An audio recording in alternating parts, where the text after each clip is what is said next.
semuanya, kami dari kelompok 14 dan kami akan mengedukasi kalian mengenai hal-hal seputar nafsa, mulai dari pengertian nafsa, ciri-ciri orang yang memakai nafsa, contoh-contoh nafsa, dampak nafsa bagi tubuh, dan juga cara menolong teman atau kerabat yang menggunakan nafsa.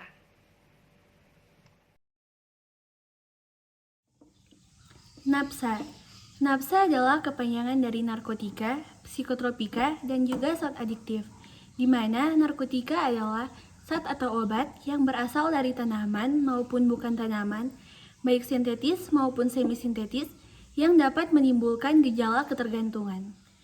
Psikotropika adalah zat atau obat, baik secara alamiah maupun sintetis, yang bersifat psikoaktif mempengaruhi sel saraf pusat sehingga menyebabkan perubahan pada aktivitas mental dan juga perilaku. Zat adiktif. Zat adiktif adalah zat bahan kimia dan biologi dalam bentuk tunggal maupun campuran yang dapat membahayakan kesehatan lingkungan hidup baik secara langsung maupun tidak langsung, yang memiliki sifat karsinogenik, teratogenik, mutagenik, korosif, dan juga iritasi. Zat adiktif ini tidak termasuk dalam psikotropika maupun narkotika, tetapi mempunyai pengaruh dan juga efek terhadap fisik seseorang jika disalahgunakan. Berikut beberapa jenis narkoba. Yang pertama adalah morfin. Berasal dari kata morpheus yang berarti dewa mimpi, morfin adalah alkaloid analgesik kuat yang ditemukan pada tanaman opium. Jenis narkoba ini bekerja langsung pada sistem saraf pusat sebagai penghilang rasa sakit. Lalu yang kedua adalah heroin atau butal. Narkoba jenis ini dihasilkan dari pengolahan morfin secara kimiawi. Namun, reaksi yang ditimbulkan heroin bisa lebih kuat dari morfin, sehingga saat ini sangat mudah menembus ke otak. Lalu yang ketiga adalah ganja. Ganja adalah tumbuhan budidaya yang menghasilkan serat dan kandungan zat narkotika pada bijinya. Narkoba jenis ini dapat membuat pemakainya mengalami euforia, yaitu rasa senang berkepanjangan tanpa sebab. Lalu yang keempat, yaitu kokain. Kokain adalah jenis narkoba yang berasal dari Amerika Selatan. Daun tanaman ini biasanya dimanfaatkan untuk mendapatkan efek stimulan, yaitu dengan cara dikunyah. Kokain dapat memicu metabolisme sel menjadi sangat cepat. Lalu yang kelima, yaitu LSD. LSD adalah jenis narkoba yang tergolong halusinogen. Biasanya berbentuk lembaran kertas atau kapsul ataupun pil. Lalu yang terakhir yaitu opium. Opium adalah jenis narkoba yang berbentuk bubuk. Narkoba jenis ini dihasilkan dari tanaman bernama Papaver somniferum. Kandungan morfin dalam bubuk ini biasa digunakan untuk menghilangkan rasa sakit. Selanjutnya saya akan menjelaskan tentang ciri-ciri pengguna nafsa. Bisa dilihat dari slide yang saya tampilkan. Ciri-ciri yang pertama dialami oleh pengguna nafsa adalah perubahan penampilan fisik. Ciri yang kedua adalah kesulitan untuk menikmati berbagai aktivitas. Yang ketiga, suka berbohong dan memanipulasi. Selanjutnya adalah ciri yang keempat, yaitu mudah sakit. Selanjutnya adalah ciri yang kelima, yaitu merasa malu dan bersalah. Selanjutnya adalah ciri yang keenam, yaitu sakau. Lalu ciri yang ketujuh, tidak bertanggung jawab. Lalu ciri yang ke-8, suasana hati yang berubah-ubah. Lalu ciri yang ke-9, impulsif. Lalu ciri-ciri yang ke-10 adalah sangat tertutup. Lalu ciri yang ke-11 yaitu memiliki masalah keuangan. Lalu ciri-ciri yang ke-12 yaitu sering menyalahkan orang lain. Lalu ciri-ciri yang ke-13 melakukan tindakan kriminal. Lalu yang ke-14 adalah halusinasi dan delusi. Ciri pengguna narkoba yang satu ini akan muncul bila adiksi yang dialami sudah parah. Jadi akan mengalami hal tersebut. Sekian. Menggunakan narkoba secara bebas tentu membawa dampak negatif bagi tubuh kita. Secara garis besar, ada dua dampak negatif yang disebabkan oleh narkoba, yaitu dampak negatif jangka pendek dan juga dampak negatif jangka panjang.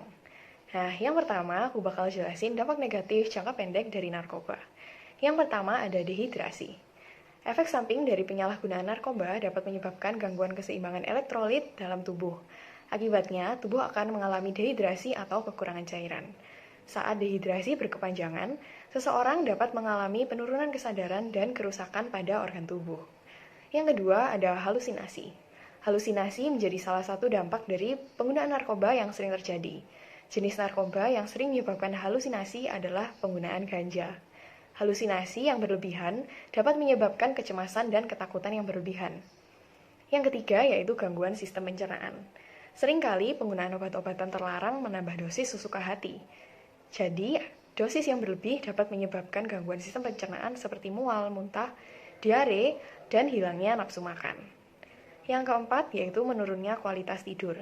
Narkotika golongan antidepresan memang dapat membantu mengatasi keluhan gangguan tidur jika digunakan sesuai dosis tubuh. Namun, jika digunakan tanpa pengawasan, tentu saja dapat menyebabkan gangguan kualitas tidur seseorang.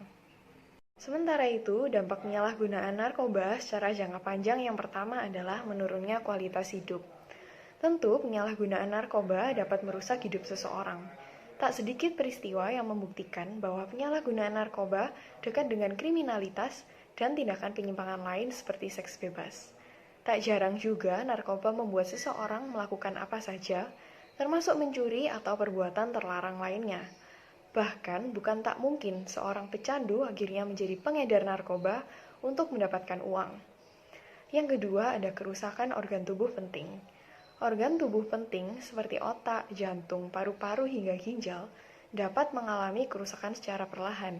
Terlebih pada orang-orang yang sering mengalami kejang, sesak nafas, serta dehidrasi akibat penggunaan dosis yang berlebihan. Yang ketiga ada kematian. Kematian merupakan akibat terakhir dari penyalahgunaan narkoba. Jika pengguna narkotika menggunakan dosis tinggi dan menyebabkan kondisi overdosis, tubuh dapat mengalami kejang. Apabila kondisi kejang ini terus berulang dan berlangsung lama dan tidak segera ditangani, maka dapat menyebabkan kematian. Bagaimana cara kita membantu seseorang yang merupakan pecandu narkoba? Yang pertama adalah sarankan detoksifikasi untuk membantu membersihkan tubuh dari zat-zat berbahaya serta melepaskan diri dari rasa kecanduan yang menyakitkan. Bisa dilakukan dalam beberapa hari hingga beberapa minggu. Yang kedua adalah terapi konseling dan perilaku yang bisa dilakukan secara privat antara pasien dan terapis dan juga bisa dilakukan dalam kelompok hingga melibatkan anggota keluarga. Yang ketiga adalah rehabilitasi untuk membantu melepaskan diri dari zat-zat psikoaktif seperti alkohol, ganja, heroin, dan lain sebagainya. Namun rehabilitasi perlu diimbangi dengan rasa niat dan kesungguhan hati untuk melepaskan diri dari narkoba. Yang keempat adalah dukungan sosial. Tidak hanya teman, keluarga, ataupun pasangan, tetapi masyarakat umum juga perlu memberikan dukungan kepada seorang pecandu. Karena terkadang stigma dan tekanan dari masyarakat umum memberikan rasa takut dan tidak nyaman untuk hidup bagi seorang pecandu narkoba.